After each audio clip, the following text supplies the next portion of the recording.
तो चलिए आज हम लोग सीखेंगे कंप्रेसर के बारे में। जैसा कि अगली वीडियो में आप लोगों को बताया गया कि कंप्रेसर का कार्य क्या होता है, आज आप लोगों को कंप्रेसर की चेकिंग और कंप्रेसर में 3 लाइनें क्यों बनाया गया, कंप्रेसर का बैक प्रेशर कैसे चेक करेंगे, कंप्रेसर की पंपिंग को कैसे चेक करेंगे, सब कुछ कंप्लीट अभी आपको इसी वीडियो में बताने वाले हैं। तो यह वीडियो लास्ट तक देखते रहिएगा। तो जैसा कि आप देख सकते हैं यह एक कंप्रेसर का डायग्राम है। इस डायग्राम में अगर हमें इस कंप्रेसर को चेक करना है कि कंप्रेसर हमारा ओके है कि नहीं है, तो इसको चेक करने के लिए पहले हम सर्वप्रथम क्या करेंगे, तीनों पिनों को बारी बारी चेक करेंगे। तीनों पिनों को बारी बारी चेक करेंगे। इसमें तीनों पिनों में कॉमन, रनिंग व स्टार्टिंग का पिन है जिसमें लाइट की सप्लाई को दिया जाता है। अगर इसको हमें चेक करना है कि यह सही है कि नहीं सही है, तो इसके लिए हमें क्या करना पड़ेगा, एक मल्टीमीटर की ज़रूरत पड़ेगी। मल्टीमीटर का यह डिस्प्ले होगा, इसका 2 प्रोब हो गया। इसके द्वारा हम क्या करेंगे, तीनों पिनों को बारी बारी चेक करेंगे। सब पे कंटिन्यूटी बताना चाहिए। अब कंटिन्यूटी बता रहा है, उसके बाद इस कंप्रेसर को हम 50% ही सही मानेंगे। अब हम क्या करेंगे, 50% इसलिए सही मानेंगे क्योंकि हो सकता है कंप्रेसर की पंपिंग भी डाउन हो। तो इसके लिए हम क्या करेंगे, अगर इस पे कंप्रेसर को बारी बारी आप जब चेक कर रहे हैं, तीनों पे कंटिन्यूटी बता रहा है, कॉमन, रनिंग, स्टार्टिंग, आपका सप्लाई सही है। सही होने के बावजूद भी हमें क्या करना है, इस कंप्रेसर को ऑन करना है। और ऑन करने से पहले हम क्या करेंगे, इसकी जो ये सक्शन लाइन है और ये चार्जिंग लाइन है और एक डिस्चार्ज लाइन से हम क्या करेंगे, इस कंप्रेसर का प्रेशर चेक करेंगे कि इस कंप्रेसर का प्रेशर सही है कि नहीं सही है, कहीं इसकी पंपिंग तो डाउन नहीं है। तो इसकी पंपिंग को चेक करने के लिए हम क्या करेंगे, हमें एक प्रेशर गेज की आवश्यकता पड़ेगी। एक प्रेशर गेज लेकर आइए। एक प्रेशर गेज की आवश्यकता पड़ेगी। तो प्रेशर गेज, ये देखिए प्रेशर गेज का ये 2 सिरा होता है। ये 2 सिरे में आप देख सकते हैं यहाँ एक प्रेशर गेज होता है। इस प्रेशर गेज में आप देखेंगे, इस प्रेशर गेज में 2 लाइनें, एक हैंडल बना होता है और हैंडल का जो निचला वाला सिरा आप देखेंगे यहाँ पे, इस गेज का जो निचला वाला सिरा है, यही सिरे को हम क्या करेंगे, इसको सामने वाले के इस जो हमारा डिस्चार्ज लाइन है, इसी के क्या करेंगे, यहाँ पे इसको सामने वाले में, नीचे वाले में लगा देंगे। अब लगाने के बाद यहाँ पे जो हमारा प्रेशर गेज की सुई है, इस पे लिखा रहता है 50 है, 100 है, 150, 200, 400, 500 तक है। अब कंप्रेसर की पंपिंग चेक करने के लिए हमें क्या करना है, यहाँ मान लीजिए 50 है, 100 है, 150 है, 200 है, 250 है, टोटल 500 है। अब हम क्या करेंगे, इस हैंडल को इस अवस्था में हम क्या करेंगे, यहाँ पे इसको बंद कर देंगे और कंप्रेसर को ऑन करेंगे। कंप्रेसर को की पंपिंग को चेक करने के लिए हमें क्या करना है, कंप्रेसर के डिस्चार्ज लाइन में एक NRV वाल लगा के इस चार्जिंग पाइप के द्वारा इसको यहाँ से यहाँ टाइट कर देंगे। चार्जिंग पाइप लाइए। चार्जिंग पाइप लगा के हम क्या करेंगे, चार्जिंग पाइप लाने यहाँ से करने के बाद कंप्रेसर को ऑन कर देंगे। जब कंप्रेसर हमारा ऑन हो जाएगा, अब देखेंगे 17 सेकेंड, हो सकता है उससे से कम ही टाइम लगे।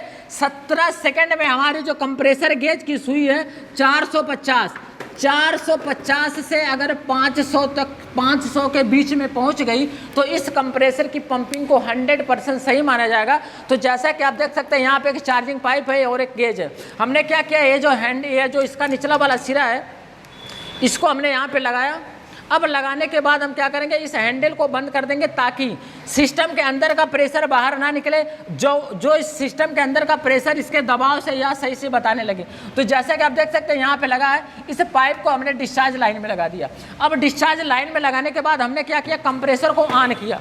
जब कंप्रेसर को ऑन करेंगे तो 17 सेकेंड, 15 से 16, 17 सेकेंड बाद इसकी सुई धीरे धीरे 450 या 500 तक पहुंच गई तो कंप्रेसर को ओके माना जाएगा। अगर वह सुई 250 या 250 या 300 तक पहुंची तो कंप्रेसर को खराब माना जाएगा, कंप्रेसर की पंपिंग को खराब माना जाएगा। इसका आप यूज कहीं नहीं कर सकते। इस तरह हम कंप्रेसर को चेक कर सकते हैं। अगर इसका देखा जाए कंप्रेसर में देखिए बहुत ज़्यादा सवाल होते हैं। और एक दूसरा सवाल है, जैसे देखिए अगर अभी तो कंप्रेसर की पंपिंग को चेक किया गया, अब हम क्या करेंगे, दूसरे नंबर पे अगर आपसे कोई पूछ दे कंप्रेसर का हाई प्रेशर किसे कहते हैं, कंप्रेसर में हाई प्रेशर किसे कहते हैं? तो आप ये बोलेंगे डिस्चार्ज लाइन से निकला हुआ प्रेशर को हाई प्रेशर बोलते हैं या हेड प्रेशर बोलते हैं, या हेड प्रेशर बोलते हैं या हाई प्रेशर बोलते हैं। और कंप्रेसर का लो प्रेशर किसे बोलते हैं? तो लो प्रेशर उसी के बोलते हैं सक्शन लाइन से खींचा गया प्रेशर को लो प्रेशर या बैक प्रेशर बोला जाता है। ठीक है, प्रेशर कितने प्रकार के होते हैं? प्रेशर 3 प्रकार के होते हैं। Number 1 back pressure, number 2 head pressure,